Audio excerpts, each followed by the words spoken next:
everyone, so today I'm going to be talking about my paranormal experiences. It's not that cool, but like you guys wanted to see it, and it's kind of cool to talk about it too because it's like obviously something that I went through. If you guys went through any paranormal stuff, I would love to hear about it. Please make a video response and like submit it down like below this video and I will watch it, I guarantee you guys. So yeah, I'm sorry for the lighting. I know it's really crappy. The lighting in this room is just crappy in general, but it's super stormy outside because obviously we're getting like the outside of Hurricane Sandy. If any of you guys are in New York or anywhere that's gonna be hit or has been hit by Hurricane Sandy, please let me know if you're okay, because this is scary stuff, obviously. So I figured since it was Halloween time that I would do my paranormal experiences thing. Now, first thing you guys should know, because this was all pretty much in one house. I've moved a lot, and so like this one house that we lived in I think for 5 or 6 years. We were there for quite a while. It was, I believe, like 124 years old or something at the time.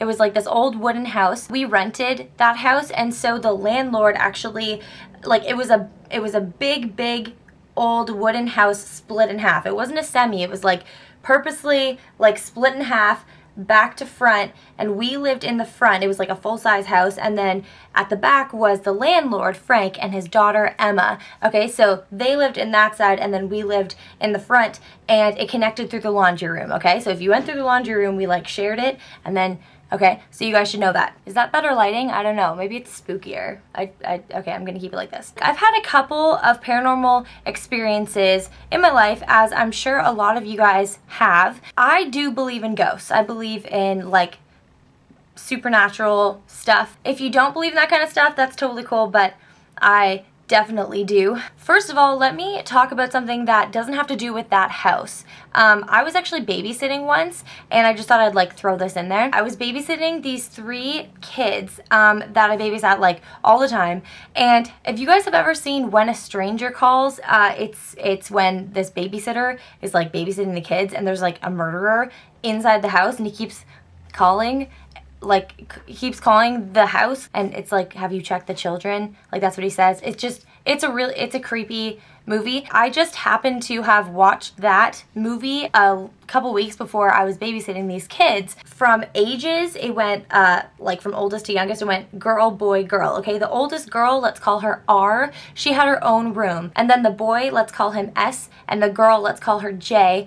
They shared a room. Okay, so they were in one room, and then R was in another room, okay? And so, oh my gosh. So I had just put them to bed, okay? And I was downstairs. I was already a little bit freaked out. You guys should know that these kids, the house just happened to have like locks on the door, like at the very top.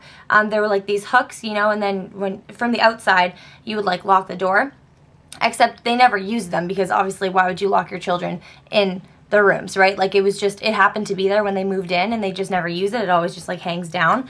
Anyway, so I was downstairs. Oh, it's freaking me out. Okay. But what was really creepy is that after I had put them all to bed, I heard, like, it was silent upstairs, and then all of a sudden I heard R, the oldest girl, banging on her bedroom door from the inside. Like, I heard her. She was all the way upstairs, and she was going, "Joey, let me out. Joey, let me out. It's not funny." And obviously I went up there to investigate, and the lock on her door, which was really high up, it had locked. Like the hook was in like the loop thing. And so I tried to open it, realized it was unlocked, and unlocked it. And I opened it. I was like, "What's going on?" And she goes, she's like, "Joey locked me out." And I was like, "Who's Joey?" Because Joey, there's no Joey in the family, like, okay. And so I asked her, "Who's Joey?" And she was like, he's my friend, he's my imaginary friend. I don't remember what she said. It was something about like him being her friend, and he does that to her a lot, like he locks her out a lot. And I promise you, those hooks, we never touch them. They're too high for the children to reach. They were all in their rooms, and the lock, like the hook never is up. Like it's always hanging down. Like it's never able to just fall into the loop, okay? So that was really creepy. Just because, have you guys seen the new Amityville Horror? And there's like a girl named Jody. Well, there's a girl, and she has her friend named Jody who's like dead in her room. She has like a ghost in her room. Anyway, that's it. It really freaked me out. That has nothing to do with like my house that was haunted, but it was creepy nonetheless, so I thought I'd tell you guys this story. Okay, so on to my haunted house. So it was very old, it was very wooden. So pretty soon after we had moved into this house, we realized there were some strange things going on. Lights would turn on and off by themselves, and we had no idea why. You know, like there was nothing wrong with the light switches or anything like that. They would just randomly turn off and on. And there were things that went missing just all the time. Like we would put something down and it would be gone. And it's not like we would just lose it. It would happen all the time in the house, okay? So pretty soon we realized that we had a poltergeist. I know that sounds like really, really scary. Like it's kind of silly for me to even like say the word, because it's like, oh my gosh, we had a poltergeist. It's like, yeah, no, we're not joking. Like we actually legitimately had a poltergeist. And if you guys don't know what a poltergeist is, it's basically, it's like a ghost, but you can't see it. You can see ghosts or like apparitions, how you know, whatever you want to call them. But poltergeists are very physical. They're the ones that throw things, move things around. People have been like pushed down the stairs by poltergeists. We didn't, like it wasn't like that.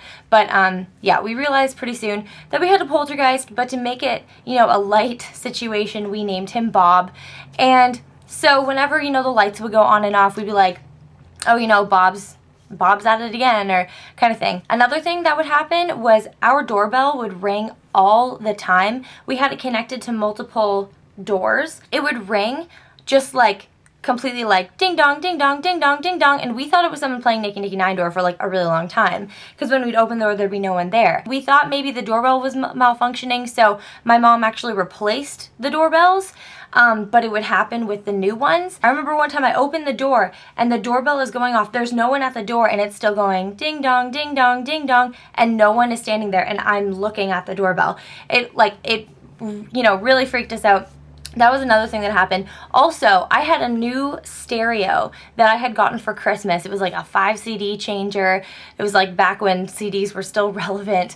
And it had a built-in radio, obviously, as you know, most electronics do. And what would happen was like I would be sleeping and all of a sudden the radio would come on, like blaring really loud, like hurting your ears kind of loud, and I would, you know, turn it back down, turn it off. I made sure there was no like alarm set on it or anything, any hidden alarm that would just make the radio turn on.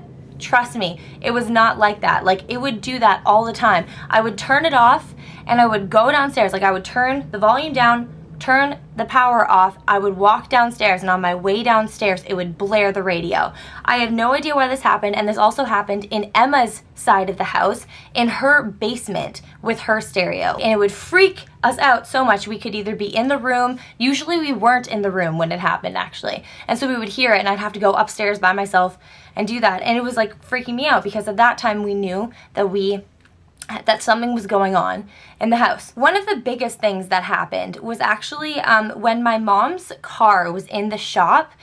She was just getting something like fixed with the car, okay? And she had a rental car in the meantime, all right? So she had this rental car for a couple of days, and she had, you know, like keys to the rental car.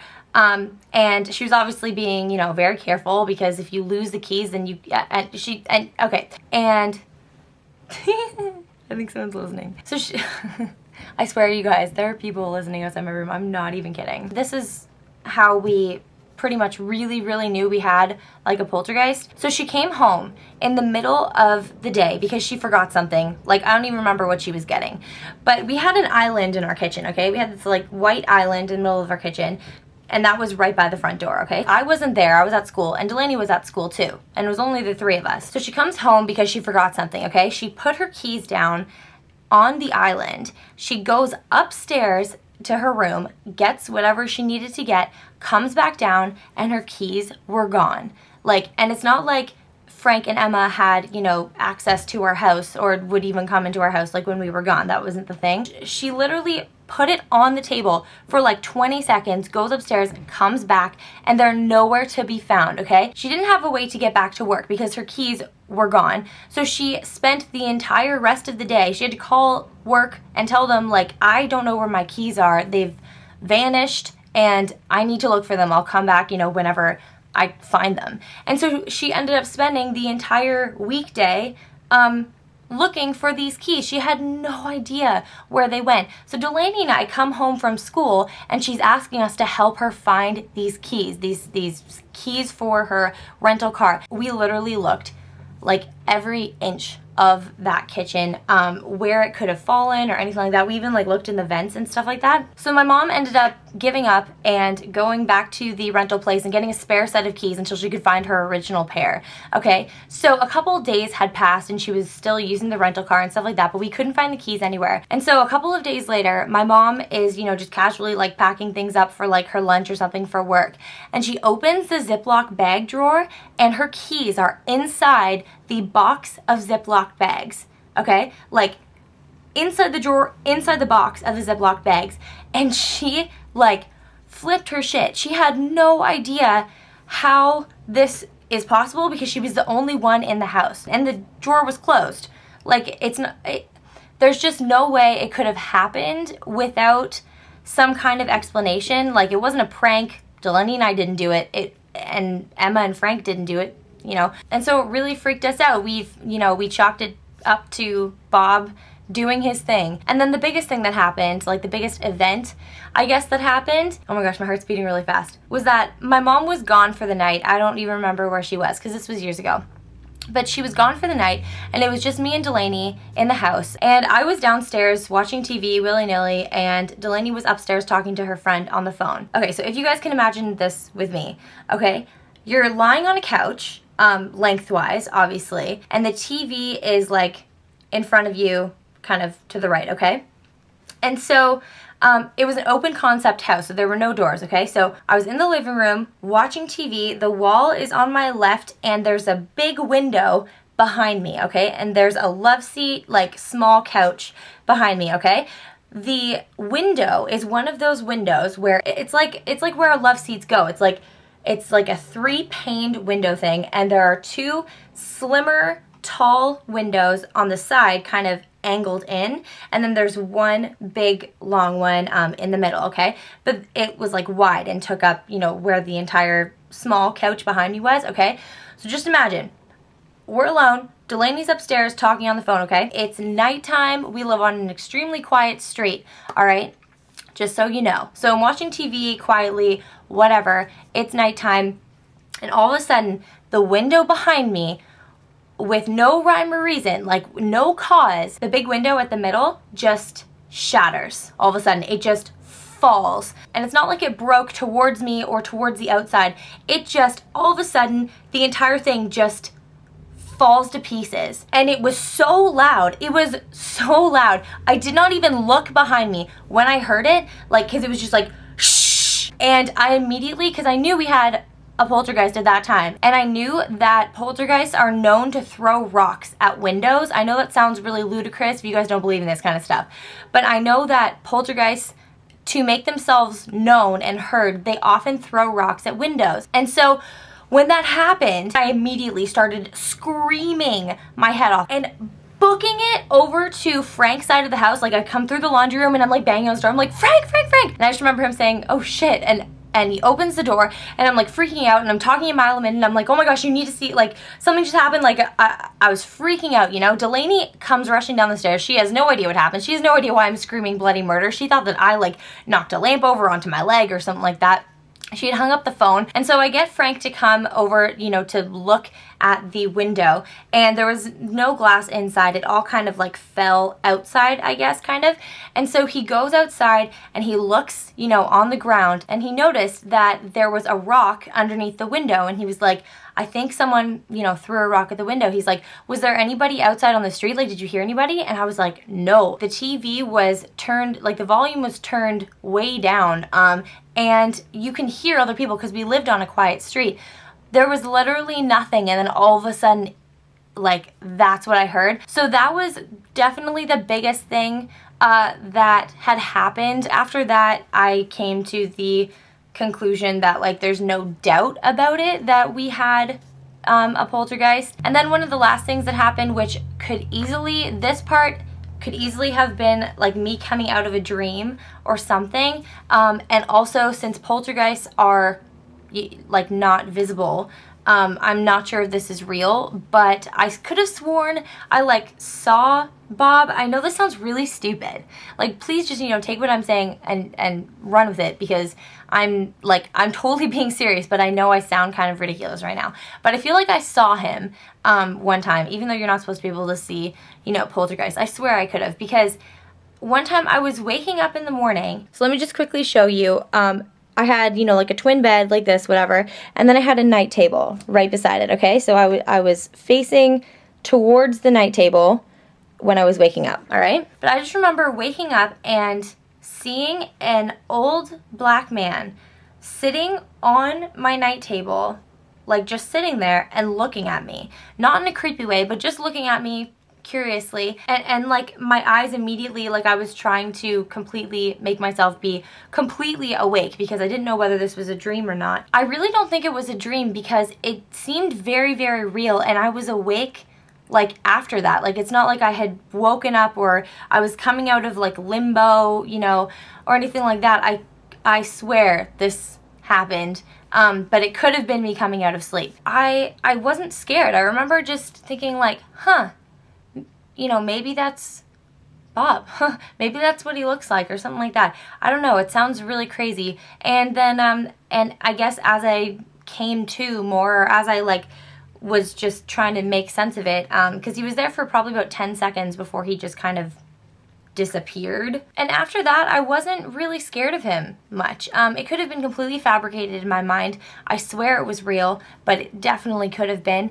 And after that, I was just like, Bob, I don't think is here to harm us or whatever. Maybe he's just trying to get our attention or something. And so that is the end of my paranormal experiences video. Again, if you guys have any of these experiences, anything like this with anything, please make it a video response. I love to hear about this kind of stuff. I think it's so cool. But yeah, let me know what you guys think. Follow me on Twitter or Instagram at BrunetteGiant. Links will be in the Wonder Bar. I hope you guys have a really awesome, safe Halloween. I hope you guys, take proper precaution if Hurricane Sandy's heading your way. I love you guys a lot, and I'll see you guys later. Have a happy Halloween. Bye.